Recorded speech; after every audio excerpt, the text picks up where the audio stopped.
是啊，是会是这是，而且才可以一些行为上还是现在一些这个客人的，所以有日子的，这看上人是为上还是人家在出差要很来去。我讲人上的课，是吧？那人是为了，那人要还是，还是，个社会要这个有很实在是，那大业为何个人家不做吃完了的，为啥是何个？人发定生长的流水，所有的社会生存下来，为了让人家少，所有人家少，甚至发定在水的，所有人下流的数，一看是早已，是早已让人那个，让那就。अतुल साथी नए संजातों राष्ट्रीय से लकी संघ सरकारी आणि हजारोंच्या संख्येने भर सकाळी आजचा दिवस एक कोणती लग्नाची तीच आहे त्याची तुम्ही सगळ्यांनी हा निकाल घेतला दिसतोय की आधी अरेंज करणार यायचं आणि त्याच्यानंतर सर्वातीचं हस्ती बंद होती विधानसभेच्या निवडणुकीच्या निमित्तानं आज आम्हाला या ठिकाणी उपस्थित आहोत 6 महिन्याच्या पूर्वी 8 महिन्याच्या पूर्वी लोकसभेची निवडणूक झाली तुम्ही तुमचं काम उत्तम केलं जयश्री मोहित्यांना भाजून निवडून पाठवलं मी एकदा लोकसभेच्या निवडणुकीला उभा होतो आणि त्या निवडणुकीत सुद्धा तुम्ही मोठ्या मताने दिल्लीला पाठवलं केंद्राची जबाबदारी मिळाली आणि जे काही करता येईल ते देशासाठी करण्याचा प्रयत्न केला सर्वांचा होता त्याला महाराष्ट्राच्या इतिहासामध्ये एक महत्त्वाचा हिस्सा आहे मला आठवतंय एकेकाळी मी सोलापूर जिल्ह्याचा पालकमंत्री आणि त्या काळामध्ये सोलापूर जिल्ह्याचं नेतृत्व हे 2 तालुक्याकडे होतं एक सर्वार तालुका नामदेवरावजी जगताप यांच्या नेतृत्वाखाली आणि दुसरा राष्ट्रीय संत स्वर्गीय शंकररावजी मोहिते भारती यांच्या नेतृत्वाखाली अनेक वर्ष या जिल्ह्याचा कारभार या उभयतांनी केला सामान्य लोकांना संघटित केलं आणि त्यावेळेचे देशाचे राज्याचे नेते कैलासवासी यशवंतराव चव्हाण यांच्या भाटीची हमेशा सक्ती होती आठवतं की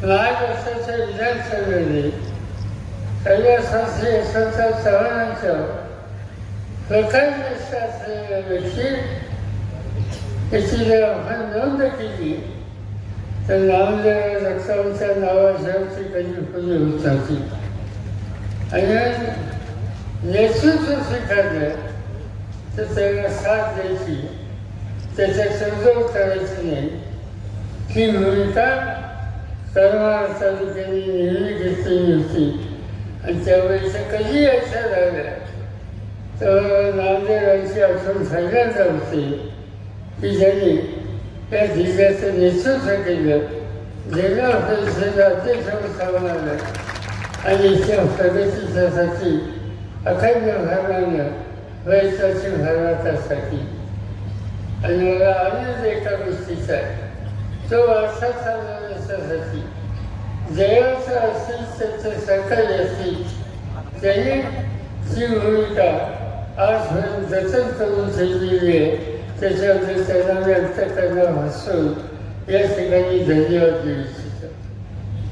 निवडणूक विधानसभेची लोकसभेच्या निवडणुकीमध्ये त्याच्या आधी महाराष्ट्राची स्थिती चांगली नव्हती, पण लोकसभेची निवडणूक आल्याच्या नंतर आम्ही विविध पक्षाच्या नेत्यांना एकत्र केलं आणि सगळ्या सामोरचा निकाल घेतला. महाराष्ट्रामध्ये एकंदर 48 खासदारांच्या जागा होत्या. आम्ही विरोधकांची एकी केली, निवडणुकीला सामोरं गेलो. 48 पैकी तुम्ही लोकांनी 31 जागा आम्हाला लोकांच्या खासदार दिल्या आणि एक मोठा विजय देशाच्या भाजपच्या निवडणुकीमध्ये राज्याच्या संबंधीचा इतिहास तुम्ही लोकांनी घडवला होता. दिल्लीमध्ये बहुमत आम्हाला मिळालं नाही, अशी इच्छा होती की बहुमत मिळावं, पण ठीक आहे, नाही मिळालं तरी या राज्याचं हे 30 खासदार हे जे निवडून दिले त्या 30 खासदारांच्या शक्तीनं आणि महाराष्ट्राच्या अनेक वर्षाची सोडवणूक करण्यासाठी तुम्ही दिलेल्या खासदारांच्या शक्तीचा आम्ही आज त्या ठिकाणी उभार करतो. अनेक गोष्ट सांगता येते. शेतीमालाच्या किमतीचा प्रश्न, ऊसाच्या किमतीचा प्रश्न, बंद भरलेल्या कारखान्याचा प्रश्न, नव्या पिढीच्या तरुणांना हाताला काम मिळण्याचा प्रश्न, महिलांचा सन्मान राखण्याचा प्रश्न, समाजाचे अल्पसंख्याक त्यांच्या हिताची जपणूक करण्याचा प्रश्न, अनेक प्रश्न महाराष्ट्राच्या समोर आहेत आणि देशाच्या पातळीचे ते मांडण्यासाठी तुम्ही जे सगळे खासदार निवडून दिले, पण त्याच्यामध्ये धैर्यशील असतील, आजूबाजूच्या राज्याचे खासदार असतील, यांची सामूहिक शक्ती ती आम्हाला उपयोगी ठरते आणि त्याचं 100% श्रेय तुम्हा लोकांचं तर निवडणुकीमध्ये तुम्ही लोकांनी साथ दिली. आज काय शिक्षण महिलांचा विचार करा. आज ज्यांच्याकडे सत्ता आहे त्यांनी सांगितलं की आम्ही महिलांचे प्रश्न सोडवतो. चांगली गोष्ट आहे. महिलांची प्रश्न सोडवण्याच्या संबंधीची भूमिका ही मोदी साहेबांनी घेतली, त्यांच्या सरकारने घेतली. महाराष्ट्र सरकारने जाहीर केलं की आम्ही महिलांना दर महिन्याला 1500 रुपये देणार आणि एक माझी लाडकी नावाची योजना करणार. अशी गमतीची गोष्ट आहे. 1500 रुपये महिलांना देणार एका बाजूने. आज महाराष्ट्रात महिलांची अवस्था काय? हल्ली युती सरकार आहे. या युती सरकारच्या काळामध्ये महिलांच्या अशा अत्याचाराची संख्या ही प्रचंड वाढली. गेल्या 2 वर्षामध्ये महाराष्ट्रामध्ये किती महिलांच्यावर अत्याचार झाला त्याची आकडेवारी आम्ही सरकारकडे मागितली आणि ती आकडेवारी काय सांगते? 2 वर्षामध्ये महाराष्ट्रात 67,381 एवढ्या महिलांच्यावर अत्याचार करण्यात आले. याचा अर्थ दर तासाला 5 तक्रारी महिलांच्या अत्याचाराच्या या महाराष्ट्रामध्ये नोंद आहे. दुसरी एक गोष्ट महाराष्ट्रात आणखी एक चिंतेची गोष्ट आहे. महिला ह्या बेफरता होणं. आज तिची माहिती घेतली. महाराष्ट्राचा नंबर आज बेफरता होण्याच्यामध्ये सौन देशात 3रा आहे. राज्याची बेफरता मुली आणि महिला त्याची आपली आणि सरकार त्यांना मागितली. तुम्हाला असा धक्का होतो की आज रोजी महाराष्ट्राच्या महिला आणि मुली ज्या बेघर आहेत त्यांचा आकडा 64,000 आहे. आता 64,000 घराचं भीती व्हायली. तुझे घराच्या खर्चा कुणी फरवा केली हे माहिती नाही. लैंगिकता येऊ शकत नाही.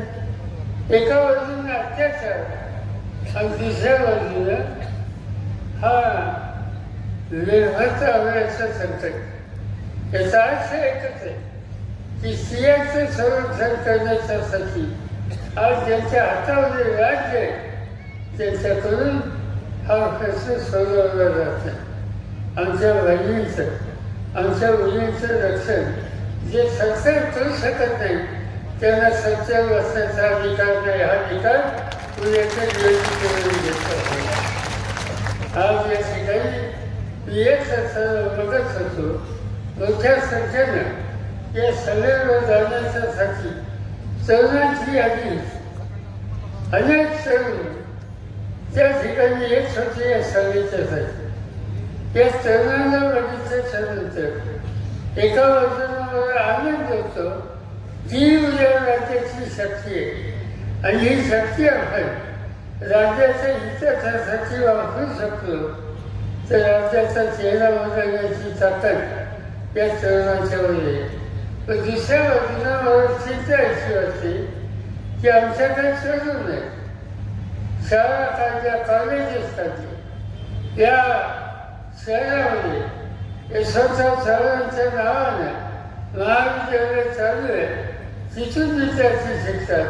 सगळ्या महान सुविधा दिल्या आहेत आणि त्याचा परिणाम आज मुलांची शिक्षित मुलांची संख्या ही महाराष्ट्रात वाढलेली आहे. त्याचा आनंद त्याच्यामध्ये दुःखपूर्ण व्हायचं कारण नाही. पण शेवटी एवढ्या मोठ्या भावना मुलं शिकली त्याची अपेक्षा एक असेल. काम करायचा अधिकार नाही. नोकरी द्या. महाराष्ट्राच्या कानाकोपऱ्यात देशाच्या कानाकोपऱ्यात अर्ज घेऊन ही तरुण हिंडते पण त्यांना काम करण्याचा अधिकार किंवा नोकरीचा अधिकार हा मिळत नाही. आणि त्याचा परिणाम आज बेकारी वाढते.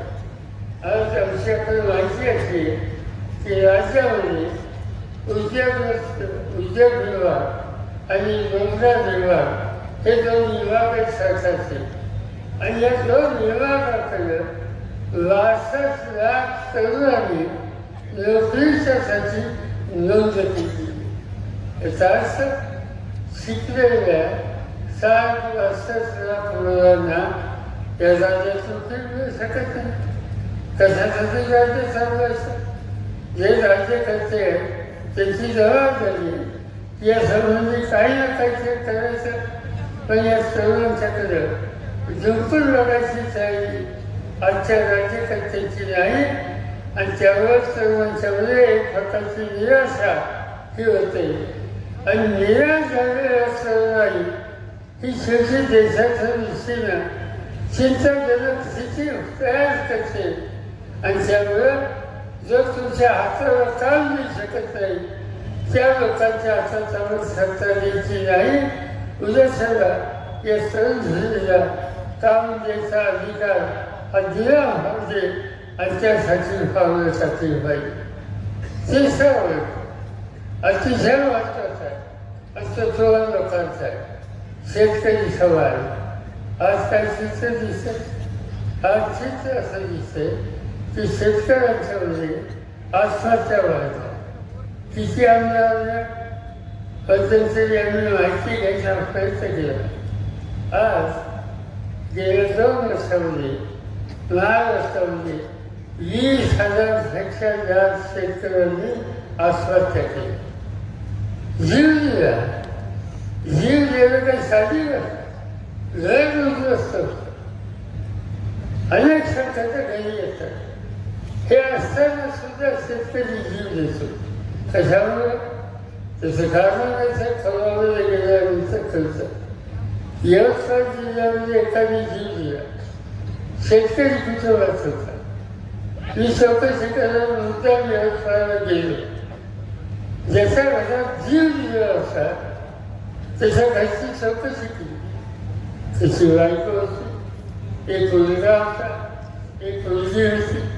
मुलीचं लग्न ठरलं होतं, मुलगा शिकत होता. त्या माऊलीला जाऊन विचारलं की तुझ्या माणसाने जीव का दिला. रगत तिने सांगितलं की आमच्या भागामध्ये दोनच पिकं आहेत, एक कापूस आणि दुसरं सोयाबीन. कापूस आणि सोयाबीनसाठी माझ्या माणसाने 60 क्षेत्र बाजूला काढलं. त्यासाठी मी व्यायाला आणलं, खतं औषधं आणली, त्यासाठी बँकेचं कर्ज काढलं आणि सोन्यासारखं पीक आणलं. अतिवृष्टी झाली, सगळं पीक नष्ट झालं. पीक नष्ट झालं, दुसऱ्याचं कर्ज डोक्यात तसंच झालं.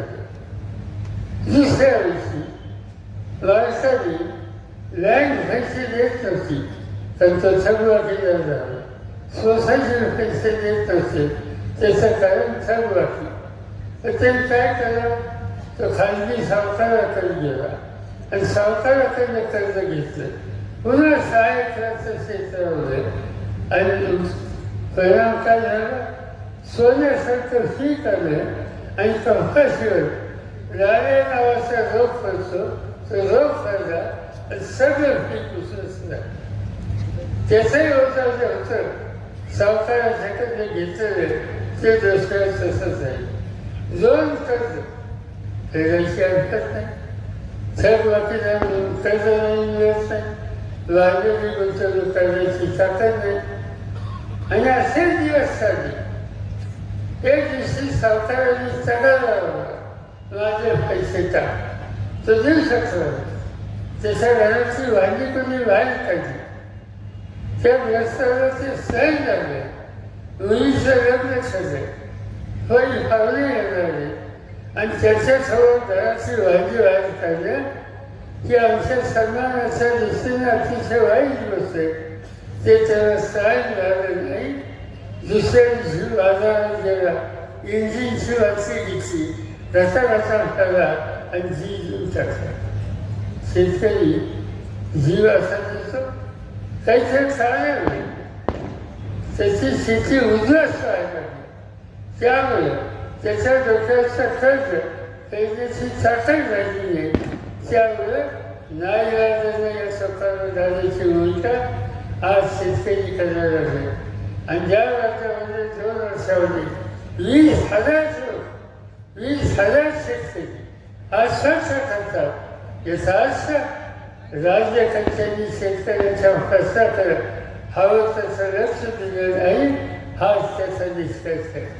आणि आसपासच्या शेतकऱ्यांची थांबवायची असते, महिलांचे अत्याचार थांबवायचे असतील, तरुणांच्या हाताला काम द्यायचं असेल तर राज्याच्या कामाच्या पद्धतीमध्ये बदल केला पाहिजे. तो बदल कसा करायचा, उद्या केला, 20 तारखेला मग त्याचा अधिकार सुरुवात सगळ्यांना मिळेल.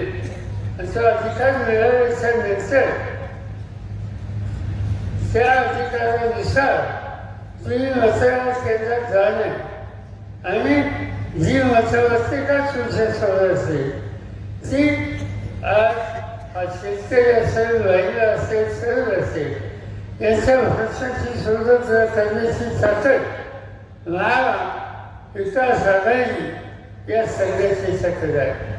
आणि या संघटनेच्या वतीनं या मतदारसंघामध्ये आम्ही सगळ्यांनी नाराज भाषांची उमेदवारी या ठिकाणी दिलेली. त्यांच्या उमेदवारीच्या समोर त्याच्यानी चिन्ह आहे. सुचारू होत झाला शेतकरी त्याच्यासमोरचं वचन द्यावा, बहुमत तुम्ही राज्याचं बहुमत आम्हा लोकांच्या हातामध्ये दिलं तर मी तुम्हाला खात्री देतो की या प्रश्नाच्या सोडवणूक करण्याच्यासाठी आम्ही लोकसत्तेचा वापर करू. उगीच सत्ता हातात घेतली नाही. अनेक वेळा तुम्ही लोकांनी माझ्या हातात सत्ता दिली, मी देशात शेती वरती झाली. आणि त्यावेळेला शेतकऱ्यांचा कर्जाचा प्रश्न होता. त्याचं सुविधा करण्यासाठी 70,000 कोटीचं कर्ज माफ करून टाकलं. आणि इतकंच नाही, नंतरच्या काळामध्ये कर्जाला पीक कर्जाला व्याजाचा दर 12% होता, तो 6% वाढला, तो 3% वाढला. आणि जिथे जिल्हा बँका चांगल्या आहेत त्या बँकांना सांगून काही दिल्या तर 0% सुद्धा आला. कदाचित दृष्टी असते, लोकांचं सरकारी असेल तर संकटातून बाहेर काढायला मार्ग निघू शकतो. पण आज ज्यांच्या हातात सत्ता, मग ते देवेंद्र फडणवीस असतील, त्यांचे सरकारी असतील, त्यांना कमी किंमत शेतकऱ्याची नाही. त्यांना शेतकऱ्याच्या प्रश्नाची जाण नाही. फक्त टीका चिरफाडी करणं एवढंच काम करणाऱ्या लोकांना तुमच्या खर्चाच्या सवलतीची आस्था नाही, ज्यांना तुमच्यावर आस्था नाही, त्याच्यामध्ये आम्हालाही आस्था नाही. आम्ही तुम्हाला सुरू करणार नाही, मग तसा जोगा तुम्हाला देणार नाही, हा निकाल तुम्हाला घ्यावा.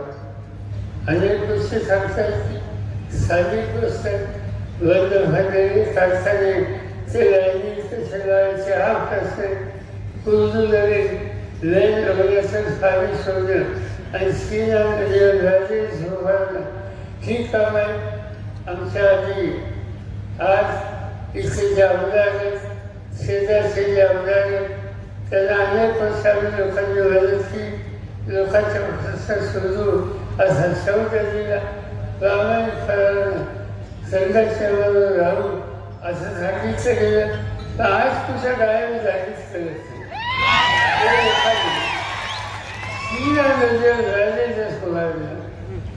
यासाठी शब्द त्यांनी दिला होता. लेन रोगास पाणी सोडण्याच्या संबंधी शब्द दिला होता. आणि लोक मला सांगतात की हा शब्द पुन्हा केला आहे. आता लोकांच्या जास्त लोकांना शब्द देतो, त्याची किंमत ठेवली जात नाही. त्याने मत सोडायचा अधिकार गमावलेला आहे, त्यांना आम्ही मताचा दोघा देणार नाही, हा निकाल तुम्हाला दिसतो. आणि हे सांगावं ठीक आहे, तुमची कालसादारी वाजवली माझी काही चक्र नाही.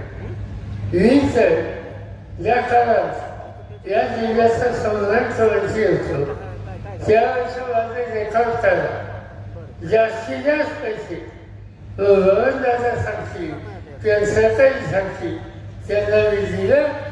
हा महाराष्ट्राच्या रेकॉर्डमधला हिस्सा आहे. कुठे काम घेऊन आला तर माझी मान्यता असायची. त्याचा हेतू हा होता की तुला सगळ्यांच्या हिताची उपयोग प्रामाणिकपणाचे करतात अशी एक सवय माझ्या खर्चाचा होता. पण नंतरच्या काळामध्ये लक्षात आलं की हे जे काही करतात ते शेतकऱ्यांच्यासाठी नाही, गावच्या लोकांच्यासाठी नाही. तो करणारा असेल, तो वागा असेल, तिथल्या व्यक्तीच्यासाठी नाही. जे काही करायचं ते महिलांना आपलाही स्वतःचा स्वार्थ याच्या दुसऱ्या गोष्टीकडे लक्ष दिलं नाही. आणि जो स्वतःच्या स्वार्थाचा विचार करतो त्यांना आपल्याला इतकी सहकार्य करण्याची आवश्यकता नाही. आणि त्यासाठी आत्तापर्यंत कौतुक झालं, ते खूप झालं. आता या निवडणुकीमध्ये खरंच चित्र त्यांचं आणि तुम्ही सत्याच्या संदर्भात काय करू शकता या भागाचा निर्धार मिळेल. हा उद्याच्या 20 तारखेच्या मतदानामध्ये तुम्ही लोकांनी केला पाहिजे हे या ठिकाणी मी सांगू इच्छितो. अनेक छोटे प्रश्न आज विजेचा प्रश्न, पाण्याचा प्रश्न, त्याचा मार्ग फायदा होईल. एकत्र बसावं लागेल. नारायण आम्हाला तुम्ही निवडून द्या. उद्याच्या निवडणुकीमध्ये ते आल्याच्या दिवशी नारायण आव्हानला घेतो, धैर्यशील मोहित्यांना घेतो, बाकीचे महाविकास आघाडीचे जे कोणी आमदार निवडून येतील त्यांना बरोबर घेतो. मी स्वतः त्यांच्यावर बसतो, अधिकाऱ्यांना बसतो आणि हे प्रश्न कधीच सुटत नाही हे आम्ही बघतो. मी तुम्हाला खात्री देतो की तुमच्या भारताची सोडवणूक करण्याची ताकद आम्हा सगळ्यांच्यामध्ये तुझी ताकद आणि शक्ती नारायण अवस्थेला उभं करा आणि मोठ्या वचनतेने विजयी करा एवढंच या ठिकाणी सांगतो आणि पैसा सभांना जाण्यासाठी परवानगी घेतो. जय हिंद, जय महाराष्ट्र.